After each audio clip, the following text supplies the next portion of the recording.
In this session, we will discuss an analysis method called logical effort that will allow us to estimate the propagation delay of a single gate and also will give us the ability in later lessons to estimate the propagation delay of the entire combinational logic path and to choose the widths of the individual transistors in the combinational logic path, that is the gate sizes, to get the optimal delay.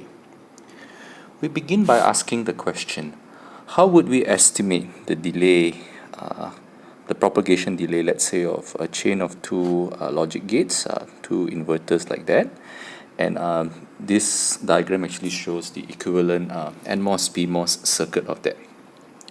The key idea is to try to derive a simpler circuit model, that is to model the PMOS and the NMOS transistors as having an equivalent resistance, okay, and the equivalent resistance will be charging some internal capacitance at the output of the gate, a wire capacitance from other gates that are connected. So assuming that this portion of the logic gate refers to this particular logic gate, we are talking about the charging the internal capacitance at the output of this gate, the capacitance due to the wire that is connecting this gate to this gate, and the input capacitance of the logic gate at that load. Okay, so if we are able to obtain an equivalent resistance for the MOSFET as well as the capacitance, we can estimate the propagation delay as the RC time constant using the basic electrical and network analysis that you've learned from undergraduate. You can use that theory to estimate the propagation delay over through a single gate. So assuming you actually have a step input here, you will be able to approximate the time constant of the first gate, and the time constant of the first gate would actually lead to a time constant of the second gate, and then you can actually estimate the propagation delay of the entire path, just summing up the time constants, the estimate of rise and fall time of single individual gates along the entire path. So how would we estimate how do we model MOSFETs as PMOS, the NMOS and PMOS as resistance? So you can realize that if there's a logic 1 sitting here, there is the capacitance is actually discharged through this MOSFET, and if there's a logic 0 sitting at this input, the capacitance is actually charged through the PMOS. We know that current is proportional, that is drive current through, and that's actually the current through the MOSFET, and it's actually the charging and discharging current is proportional to the mobility times the width of the transistor divided by the length, the gate length. And since VDD, the supply voltage, is constant, this is proportional to the equivalent resistance of the MOSFET. So the equivalent resistance of the MOSFET is actually VDD divided by R. Therefore, the equivalent drive resistance, that is, if you're trying to model the PMOS or NMOS device as a resistance, that resistance is going to be proportional to channel length and inversely proportional to mobility and channel width. So this is inversely proportional to the drive current. And you also know from the previous lessons that the capacitance, the input capacitance, that is this portion here, that is the input capacitance of this gate acting as a load onto this gate, is proportional to the oxide constant times the width and length of the gate itself. So with this basic relationships, we can proceed. We understand now how we can convert any chain of logic gates into its equivalent RC circuit. Now we know that for an RC circuit, the charging time for a rise time, the rise time charging, is given by this equation, and the fall time discharging is given by this equation. And from basic circuit analysis, we know that the one time constant of this R and the total C at this node, that is the input, the C sitting intrinsically at this node, the wire capacitance as well as the load capacitance from other gates connected to the output, that total C times the charging resistance, that is the equivalent resistance of the CMOS or the PMOS.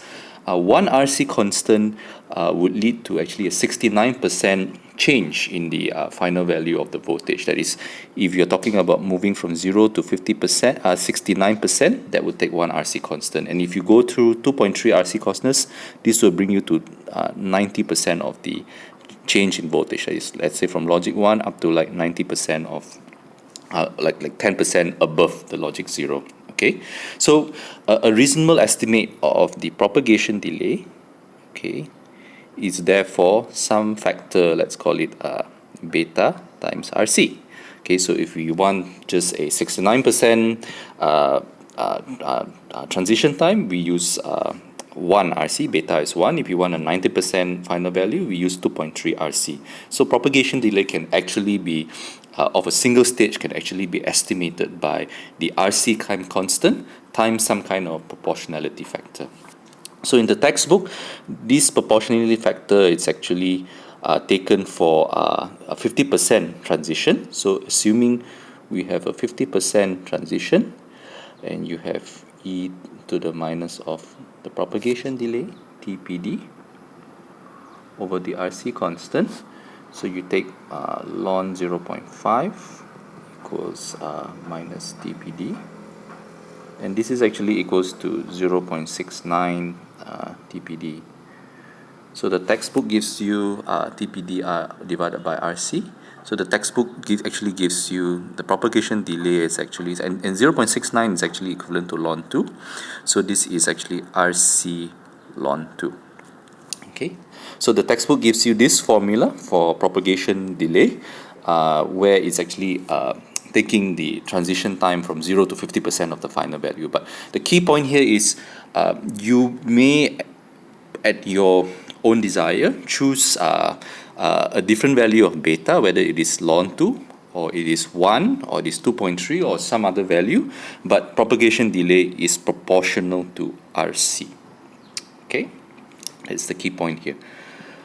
Okay, so what are the factors that contribute to total delay, propagation delay, in a single stage? There are 4 factors, and these 4 factors are actually accounted for in timing simulators that use real device models from the fabrication.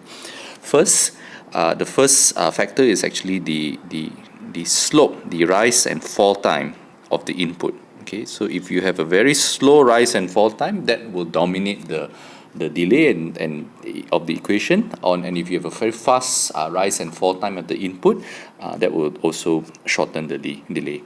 Second, it is the what we call the intrinsic delay of the logic gate.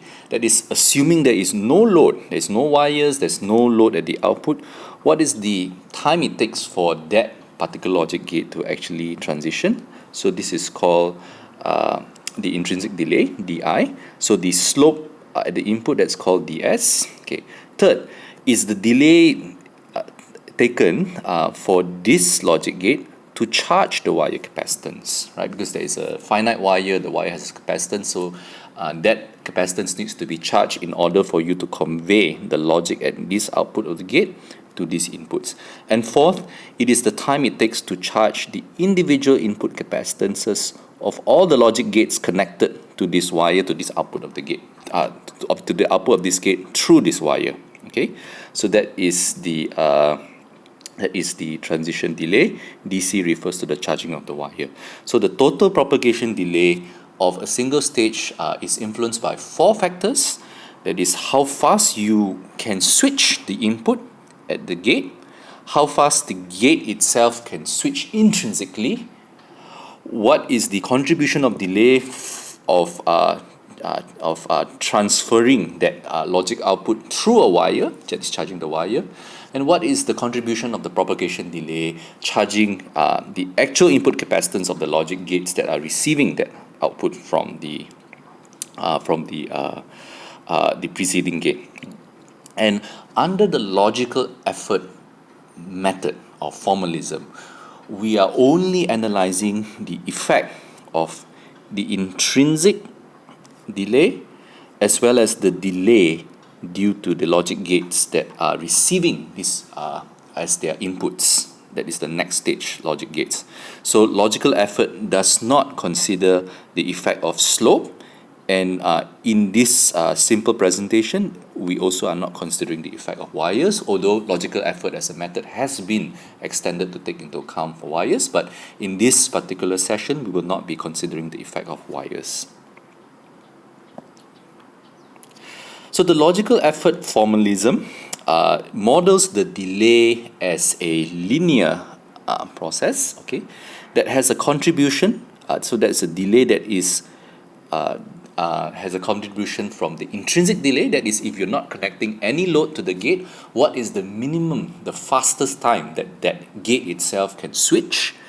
And there is a linear term, okay, that is the delay that as you start adding more and more logic gates to be driven from this input, from this output, what is that linear increase in delay? Okay, so if we are talking about looking at the logical effort, the delay, estimating the delay of this particular gate, okay, this particular NOT gate, there are two components. That is the intrinsic delay of actually transitioning this output point of this gate, okay, and that is dependent on the internal gate properties itself, and the delay that is due to the load of all the other logic gates connected at this output.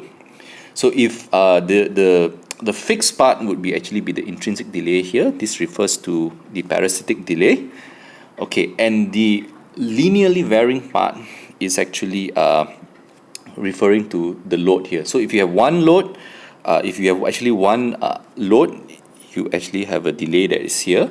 If you actually are connected to two logic gates, you actually have a delay here. 3 logic gates, a delay here. 4 logic gates, a delay here. So the F portion is actually the number of it is actually referring to the number of logic gates that's connected to the output, and this is represented by H. Okay, the number of logic gates is represented by the H, which is actually a term called the electrical effort. Okay, right, and the logical effort formalism way of analysis tries to compare everything, normalize everything to the fastest gate. What do I mean by this? We are now trying to estimate the propagation delay, not just in terms of some beta RC, but we're saying that, okay, can we further normalize this? Instead of looking for R, let's reference this to the fastest logic gate in the standard cell library. So the fastest logic gate is really a NOT gate with unit size. Okay, that unit size could be typically is W equals 2L. Okay, there is the smallest NOT gate. So this smallest NOT gate has the smallest intrinsic load, and everything is actually in reference to the speed of this smallest NOT gate. Okay, so now let's see what we mean by that. If we want to actually express this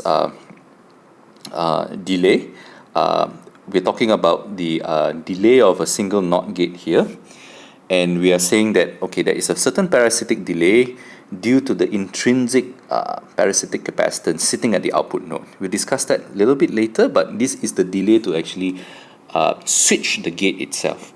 If there was one NOT gate sitting at the input, at the output of this gate of interest, that would mean that the electrical effort C out over C in, and this C in is actually the input, the input capacitance of the smallest NOT gate that the process can drive. Then you just have one, and if you actually have two NOT gate sitting, then then the delay would actually increase by a multiple of 2, or 3 NOT gates, then you increase by 3.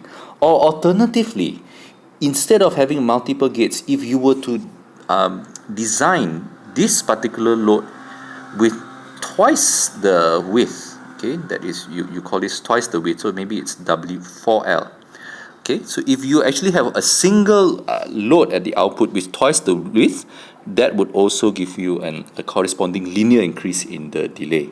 So logical effort here, again, we are stressing the point that it's a linear delay model that has a fixed delay component that is dependent on the intrinsic drive ability, the intrinsic ability to drive itself, to change its own output, the speed of that's parasitic delay, and the delay component due to what is the load that can be driven at the output, and that could be in terms of the number of unit inverters, or it could be in terms of much larger sized inverters, or it could be a combination of both. Okay. And where logical effort is really useful is it makes this comparison, allows us to make this comparison not just for inverters, but also for other logic gates, like the NAND gates and the NOR gates. Okay, so for the NAND gate, what's happening is we're actually seeing that an equivalently sized NAND gate may actually increase the delay at a much faster rate than equivalently sized inverters. Okay, and this formulation we will explore in more depth at a later point. Okay. Okay, let's first ask the question: how do we estimate the delay, the intrinsic delay of a logic gate? Okay, what we mean by intrinsic delay is the delay of just switching this logic gate, making its output change, transition from 0 to 1 or 1 to 0, without any other load, without any other gates being driven or any other wires being driven. And our basic study is always the unit size inverter. Okay, and when we showed a 1 here,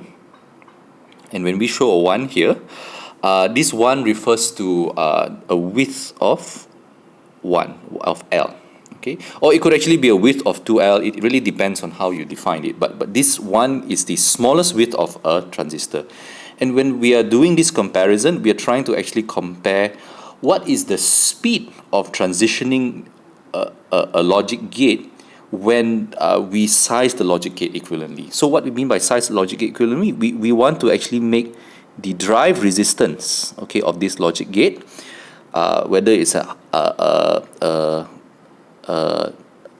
0 to 1 transition, or the drive resistance of the logic gate when it's a 1 to 0 transition, to be the same.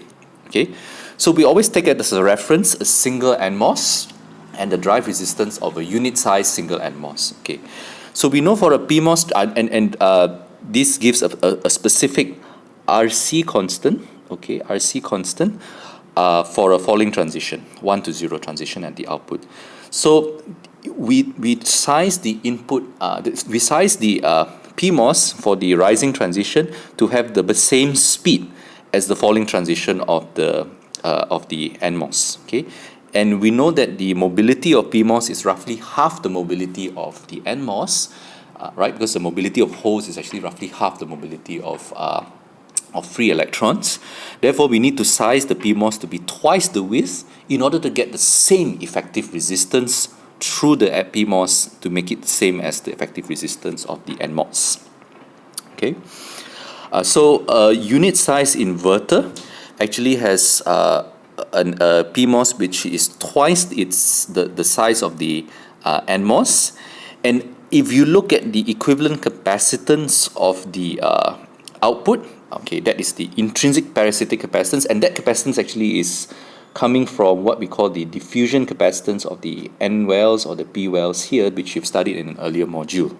Okay, so we have at the output 2 units of diffusion capacitance due to the PMOS, and 1 unit of diffusion capacitance due to the NMOS. So the total diffusion capacitance of a NOT gate, a basic size NOT gate, is actually 3 units of diffusion capacitance, and we always try to relate the diffusion capacitance to the inverter input capacitance. Okay, so typically the value is almost the same. Okay, so